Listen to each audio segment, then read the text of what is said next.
Em 11 de setembro de 1973, exatamente há 50 anos, a menina Ana Lídia Braga, de apenas 7 anos de idade,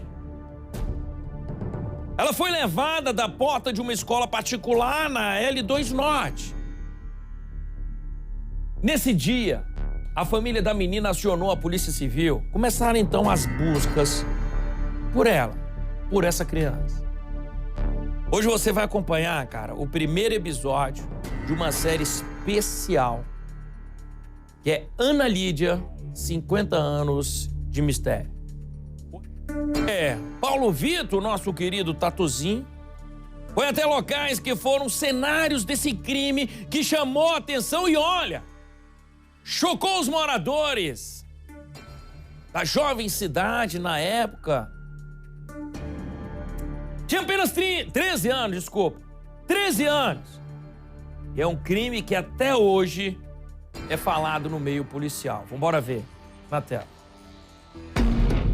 Esse caso chamou a atenção de todo mundo. Caminhão de provas. Não sabíamos que ele consumia droga. Como não houve punição, isso entrou na história da cidade, não só pela morte brutal. Os pais eram de alta patente. Quebrou esse sonho de que Brasília era uma cidade diferenciada. Devido à dívida de drogas que fizeram dessa menina um troféu. Tudo mudou no caso do assassinato da menina Ana Lídia.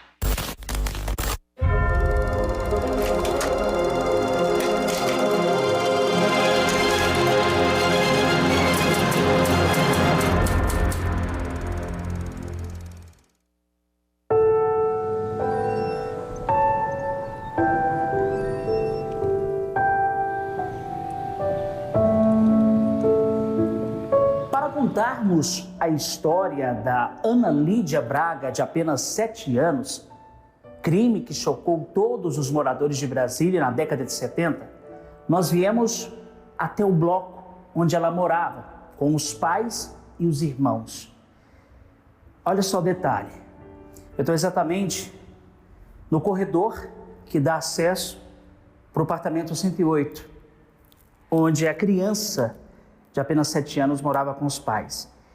E dá para sentir a emoção daquela época, quando Ana Lídia, junto com os pais, Álvaro e Heloísa, eles deixam o apartamento, fazem exatamente este trajeto que a gente está fazendo, descendo exatamente esses degraus dessa escada que liga até o apartamento 108. Já se passaram 50 anos e até hoje a história ainda é viva. Foi por aqui que Ana Lídia, a menina bonita, sonhadora, que gostava de aulas de piano, que gostava de estudar, deixou o apartamento onde morava com os pais, mas sem saber que naquela tarde do dia 11 de setembro de 1973, ela não ia mais voltar para os braços dos pais e dos familiares. 11 de setembro de 1973, uma terça-feira calma na Asa Norte, área central de Brasília. Nesse dia, o carro da família Braga deixa o bloco O da quadra 405 Norte, e percorre poucos metros até estacionar na porta de um colégio particular da L2 Norte. Às 13h50, Ana Lídia, como de costume, chega para a aula de reforço.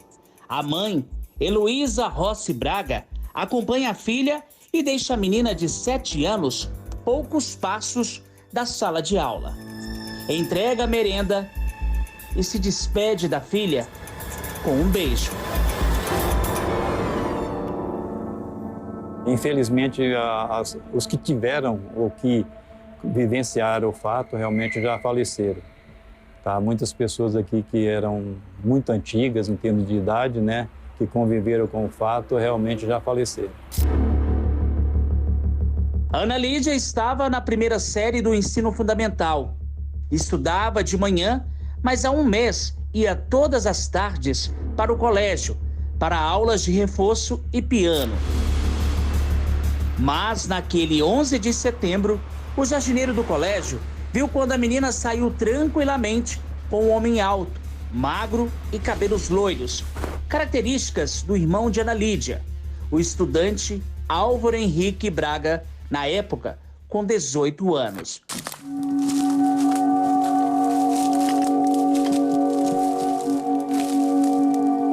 Ao meu lado, o jornalista, escritor Roberto Seabra.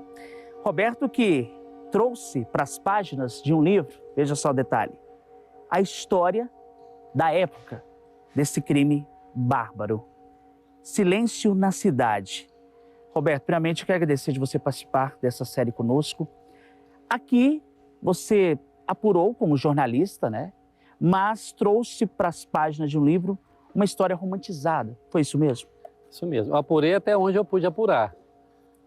Investiguei, li arquivos públicos, né? Que tinham sobre o caso, li muita imprensa, vi alguma coisa que tinha de vídeo da época, né? Conversei com algumas pessoas, mas eu cheguei num momento que eu vi que não podia ir mais além. E não conseguiria, pelo menos eu sozinho, fazer um livro-reportagem. Teria muitas lacunas, né? Teria mais lacunas do que informações. E aí até um amigo falou, Beto, por que você não escreve um livro de ficção? Você já escreveu algumas coisas na sua vida, contos, né?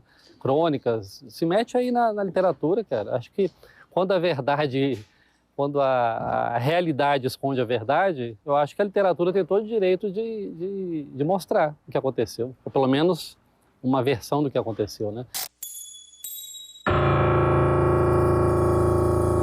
A empregada foi buscar a menina naquela tarde e só então a família ficou sabendo que Ana Lídia não tinha ido à aula. Familiares da menina fizeram buscas ao redor do colégio, da quadra onde morava e também no Cerrado Seco, na Universidade de Brasília. No final daquela tarde, a Polícia Civil foi acionada e as buscas intensificadas. O delegado encarregou a nossa equipe para trabalhar nessa investigação e nós cumpríamos aquelas determinações que vinham no despacho do inquérito da Justiça e nós procurávamos fazer o melhor possível, mas era um caso muito difícil de investigar porque as próximas pessoas, nós sentíamos muita dificuldade de conversar com as pessoas porque o pessoal era muito influente em Brasília na época.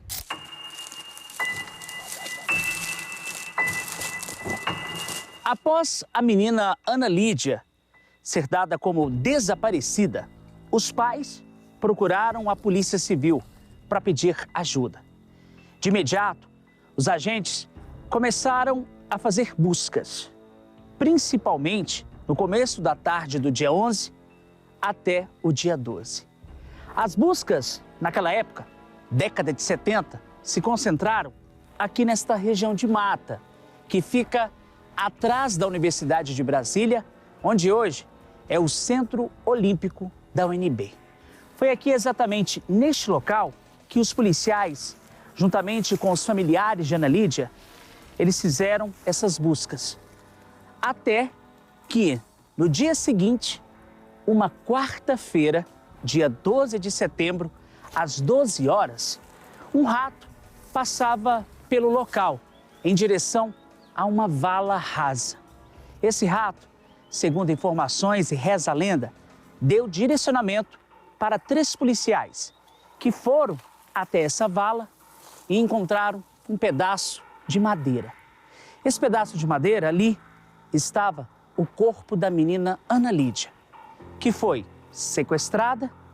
Aqui no local, de acordo com laudos do ML da época, ela foi morta por asfixia. Em seguida, após assassinada, ela foi estuprada.